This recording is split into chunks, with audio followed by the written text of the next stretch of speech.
Hello Aries, thank you for joining me for your monthly forecast for July. There is so much to tell you about this month. I'll try to get it in as concise a way as possible and summarise things to give you a real clarity of the opportunities that lay out there for you and also some of the challenges. The month begins with the sun in the part of your scope that's to do with where you live. It's to do with your family life. It's to do with your emotional responses, how you feel in your environment. Now, this is potentially a time when you may have an instinct to withdraw a little bit, to just reflect, have a bit more peace and quiet and tranquility. But you know, Mercury and Venus are challenging you on that because they're in a super location for you, and they're saying, look, play host, invite people around, spoil people a little bit, because the more social side of your nature is going to come out at times, and you still have your ruler in a very interactive part of your situation, where it's going to be through to the middle of November, and that's really asking you to network, link with others as much as you can.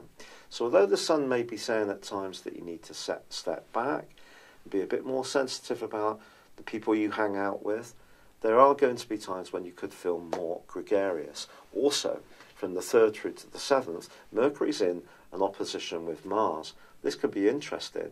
It could mean that you're going to get quite a lot of invites. Could be a bit of tension between different players in your world, be it romantic or friendships. Trying to keep everyone happy all of the time, as we know, is a very difficult task. There may be a need for that across those days, but they could be a bit busier than one would ordinarily expect when the sun is making its way through the sign of Cancer. And it is because of that Mercury and Venus and also Mars locations. Now on the 10th, a really important development, because Jupiter, which has been tracking backwards for 4 months, starts to go forwards in the part of your scope to do with money, property, and very intimate arrangements.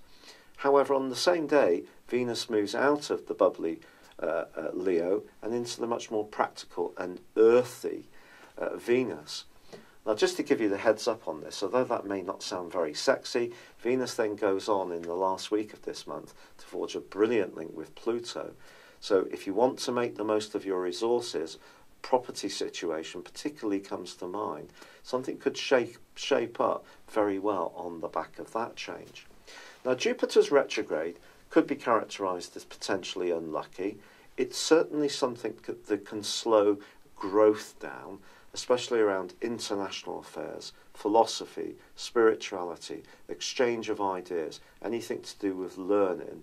I think, yes, retraction has been definitely possible, but it's not going to be until the 5th of October before Jupiter returns to the place where the retrograde first began. So just be mindful that there can be an improvement, but you still need to be watchful about how you interact with others. Jupiter continues to forge a broadly very positive angle to Neptune.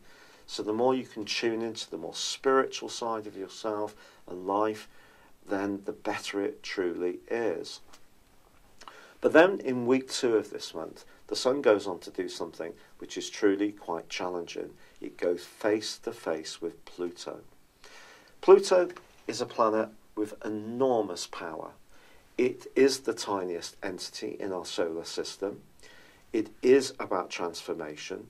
It has been working its way through your sector of your responsibilities, of the more conservative side of your situation, work, how you link in with people in the wider world. It's been more about how you manifest your authority.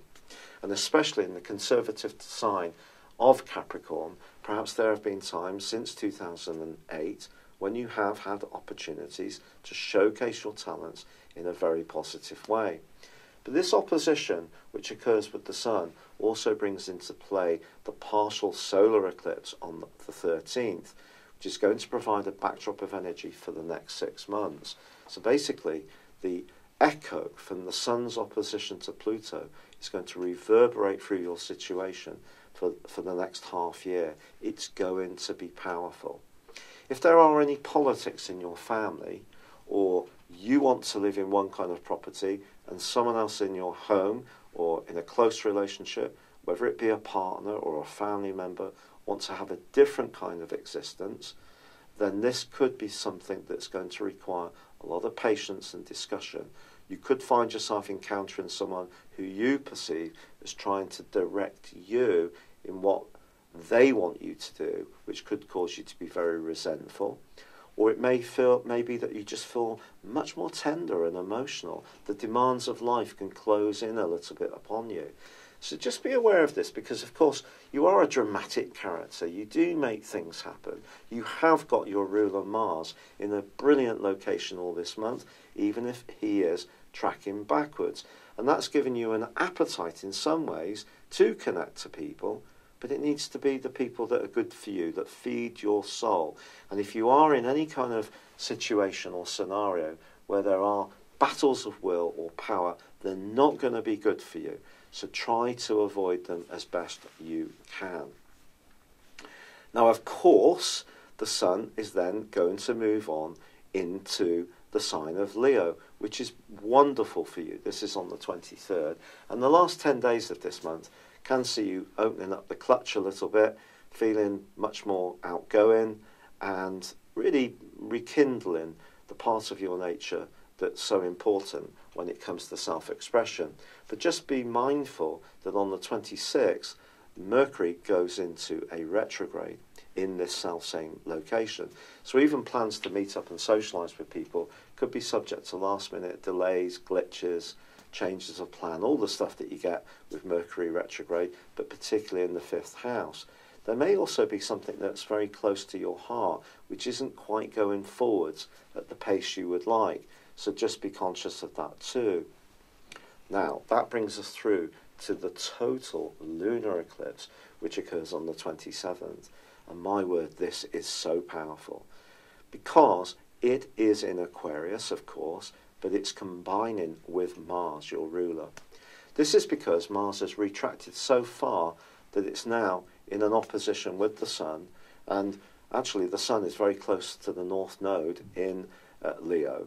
So we've got a big clash of energies between the Sun in Leo, which is very much about your warmth, your vivaciousness, whereas on the other hand, and also about your individuality, on the other side of the heavens, it's all about the collective. It's about the needs of other people. Now, because Mars is there, you could find yourself playing a very big leading role in some kind of group organisation in the following 6 months. But will it be sacrificing some of your free time, your personal space, or the time you spend with a partner? Or might it be that you get so caught up in an idealistic plan or project because of the passion of Mars and the moon being in the 11th house, which is very much to do with idealism, that deflects you from the more personal side of your situation. And remember, you've got the partial solar eclipse, which is much more emotional in the background as well. Now, there are 2 other things I've yet to tell you about. If you cast your mind back to May, there was a big dust-up between Mars, your ruler, and also Uranus. But it went across 4 different zodiac signs. Once Uranus and Mars moved into both Taurus and Aquarius respectively mid-month, carried on their sort of planet fight, and that went on to the 26th. Now, in the last 10 days of this month, that is going to be repeated because of Mars's retrograde. Now, Uranus being in your 2nd solar house may be giving you a lot of buzzy ideas to be more creative about finance, be more imaginative and innovative in your approach to your resources, but it has to fit in with what works for you as a human being, in other words, you feel comfortable with, and also what's acceptable by the people you interact with. If there are any friendships that are not meshing together very well, I think they're going to be revealed across this period of time, and things could get quite feisty, just being really honest. But you know, there is actually another influence involving Uranus, which is absolutely fantastic this month. And that's a beautiful trine with Saturn in the sign of Capricorn. This points towards progress being made this month where you are being open-minded, but at the same time, you're checking things out, not being too impulsive, and being very methodical and working through your options in a step-by-step basis. If you do approach things in this way, I think this can fend off some of the more feisty energy that Mars's impact is going to have on Uranus during that last 10 days. Also, Jupiter, now going forwards, of course, from the 10th, continues to forge a fantastic angle to Neptune. And if you can embrace the more spiritual side of yourself or life at any point of this month, it will be very healing for you. So, the month in general gives you opportunities to be social, but it's also asking you to mark out your territory in terms of your security and your environment, what you feel comfortable with, and how you interact with people in the wider world. So if you're doing a job which is well paid, but you're not really enjoying it, it's not feeding your soul, think again. Mars can make you hugely idealistic this month, which broadly can be very good for you, but it also gives you some challenges to balance that idealism with what's good for you. And also there may be times when friends or other people are challenging some of your moves because they may feel that you're being too single-minded, which might suit your agenda, but they might not think is particularly fair. So there is some politics threaded through this month. We've got the 2 eclipses. We've also got Jupiter going forwards again. And you can't get away from the fact, Aries, that the Sun opposite Pluto is one of the most gravitous planetary aspects of all. And it does point towards some kind of change, some tipping point in your situation, in your approach, evolving over the next 6 months. But it can be very rejuvenating for you. And as I said, if you're investigating new options in a methodical, practical, disciplined and sustained way, then progress definitely can be made around property and also around your financial picture this month. Now, when it comes to love, of course, you have the wonderful Venus with you early on through week 1 up until the 9th. Then it does get more practical, which is more about being aware of what you need to give to other people. But it does forge that transforming link with Pluto in the last week. If you're single, don't underestimate the potential to meet someone through your work. You're still giving out a powerful aura. People are still going to be very aware of you. It's just balancing this against the things that feel really right for you, that work for how other people feel about you, but also you're developing a future plan which feels really comfortable and it works at a practical, financial, professional, employment and also emotional level. It's been a real pleasure being with you. I'd love it if you would like or comment on this video, or if you've yet to do so, subscribe to my channel. But for now, good luck and goodbye. Hello, thank you so much for watching my video.